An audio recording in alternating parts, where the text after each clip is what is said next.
Hi there. If you're watching this video because you failed a unit at university or you're worried about failing a unit at university, the first thing I want to say is you are absolutely in the right place.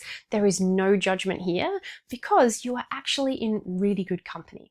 The education literature at the moment suggests that approximately 40% of undergraduate students in Australia, in other words, 4 in 10 of the students around you, are likely to fail at least one unit as part of their undergraduate study. So as I said, you are in really good company and there are plenty of people in the same boat as you.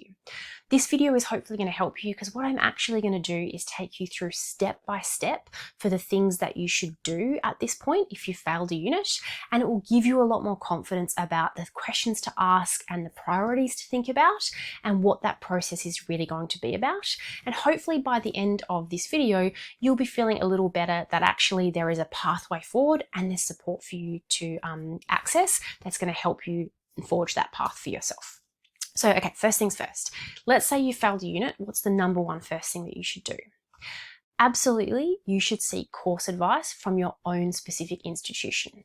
These videos that I can film for you are really helping you from the coaching perspective, but obviously there are many people watching these things and you're all studying your own particular courses at your own particular institutions and they have their own course requirements. So the number one best thing for you to do is go and seek course advice. Now, obviously this is a really unhelpful video if you watch it and I say, go and get help from somebody else. So what I'm going to do is let you know how to seek that course advice and also the things that you want to ask while you're getting that course advice and the things you want to prioritize and know to look out for.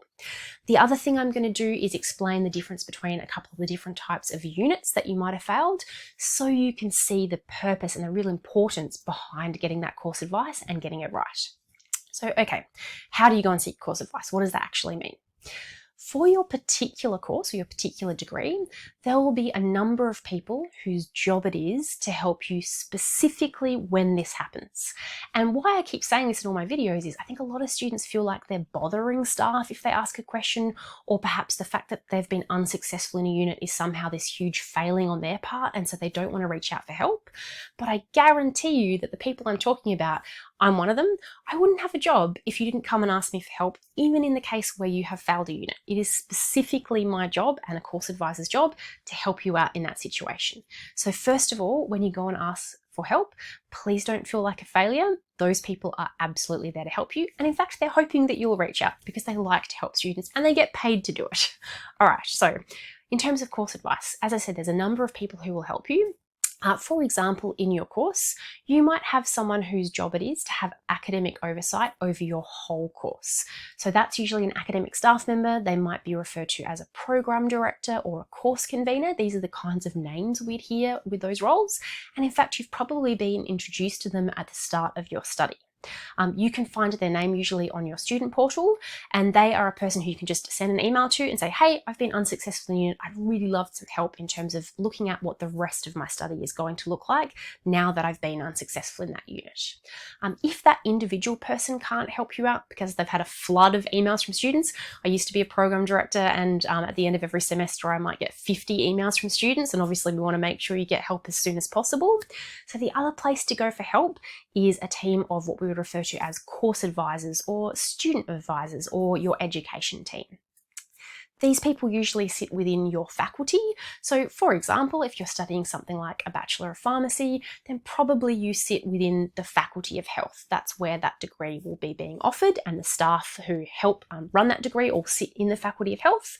Or it might be if, I don't know, you're studying a Bachelor of Space Science and Astrophysics, you might be in the Faculty of Science at your institution. Or if you're doing a Bachelor of Commerce, then you might be in the Faculty of Business. These are all just examples, but within your faculty, there will be a dedicated team of course advisors whose job it is to help you out. And again, usually you can find their details on the student portal. You can reach out by dropping in person. They might have advertised hours in a particular location, or you can drop in by flicking them an email and explaining what's happened and saying, hey, can you give me a hand? What's the next step? So number one, they're expecting you to reach out. They actually gear up at the end of every semester when it's results release day. They just sit there waiting for those emails to come in. So number one thing is to get in touch with them. Now, why is this important? So it's important because depending on the unit that you happen to have failed or been unsuccessful in, that may have different impacts on how the rest of your course plays out. And what I'm going to do is I'm going to put a link into the bottom of this video with a couple of other extra things that will help you out. So there's a link to a video on managing exam and test anxiety and how to prepare. That might help you if that's one of the things that's caused you to be unsuccessful. But I'm also going to put a link into a course that I run, which helps students prepare for university. But one of the key videos in there is actually breaking down the structure of a degree and understanding how all the units fit together. And that one's going to be really important in this case, because let's say you failed a unit, that is what we call an open elective. Open elective units means that you have basically your choice of any unit to study. There might be a few caveats and a few rules associated with it, but if you fail a unit where you could have chosen anything to begin with, then chances are you can just choose something else the next time round, and you might even be able to fit it into your study pattern, perhaps instead of in semester 1 or 2, in a winter or a summer period, which means it actually will have no impact on your overall study overall. So if that's the case, that's really awesome. If you're lucky that you're in that boat, then that's super. However, instead of being an open elective, if actually you failed a unit that's required for your course, so there is no choice about it, you have to do that unit, then if you fail it, you must undertake it again. And it actually might be the case that your university only offers it once a year. So you might have to wait a whole next 12 months before you can start that unit again and then be successful in it. On top of that, if it's also a prerequisite to a later unit, then it might actually mean that you can't just move on with your study in the following semester in the way that you are envisaging doing so. And what that means is it might automatically have added a whole 12 months onto your study pattern. And a lot of students will say to me, oh, but I just didn't realize, can you not just wave me into the next unit? Unfortunately, there are really good reasons why we often can't just do that. And mainly it comes down to the fact that we've worked out that if the original unit isn't passed, then we actually don't have a chance for success for a student going forward. And obviously we don't want to set you up for failure. But having said that, your course advisors will be absolute wizards at working this out for you. So I used to be, it's kind of a nerdy thing to say, I used to be a wizard at study planning. I guess I did. I'm proud of that, I suppose. It helped my students out. But genuinely, my students would come to me and say, my priority is finishing as soon as possible because I've, got this dream job. I've got this industry I want to work in. I'm trying to support myself. I just want to get my study done so that I can go out and get on with the rest of my life. So my priority is finishing as soon as possible. And I would piece together their units again to help them achieve that. Vice versa, another student might say to me, you know what, I actually failed that unit this semester because full-time study is a lot. It's pretty overwhelming. I'm also doing part-time work. I'm looking after my well-being and my health.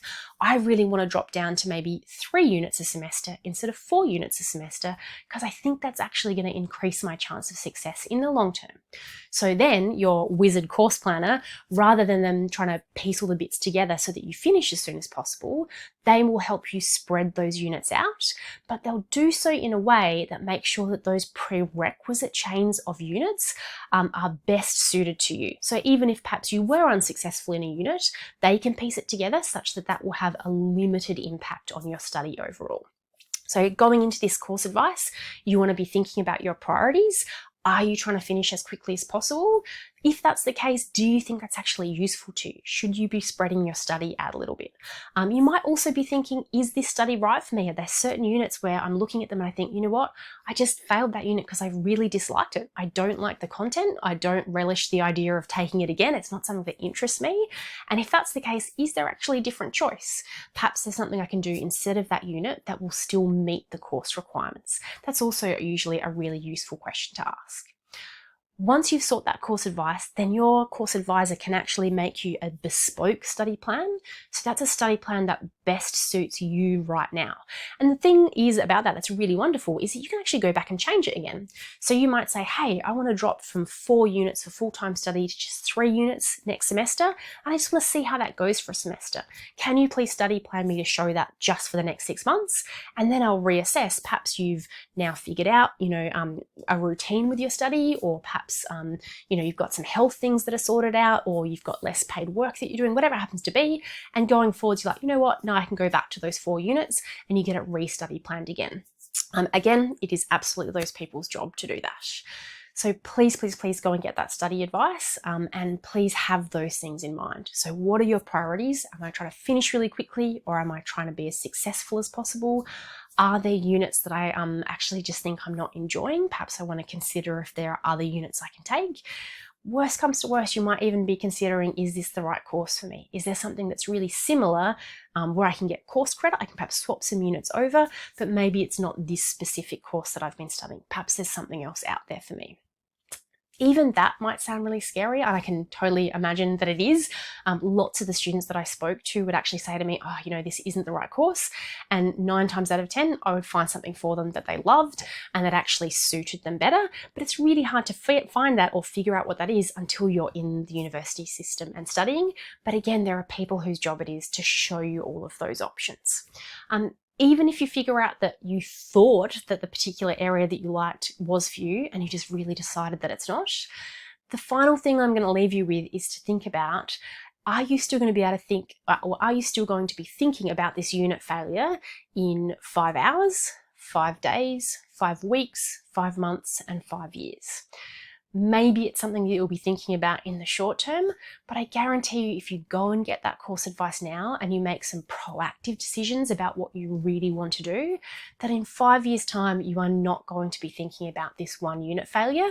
You're just going to be thinking about your life at the time and the success that you've had in the meantime. All right, so jump down into the comments below and to the description for the video if you want some links to those other helpful things. I really strongly encourage you to check out my free video on how to prepare for tests and exams if that's something that you found challenging this semester. I've also got a link to a video down there around how much time does study actually take, because a lot of students find the general organizational skills a bit overwhelming when they first start, and that's something that you can really help, will really help you out. I hope you're feeling okay. If you are in that boat of having failed a unit, again, you are in good company. Please don't be too hard on yourself. Let me know in the comments if you're feeling a little bit more positive about this, and also let me know if you got some great course advice and you're on track now. Okay, happy study.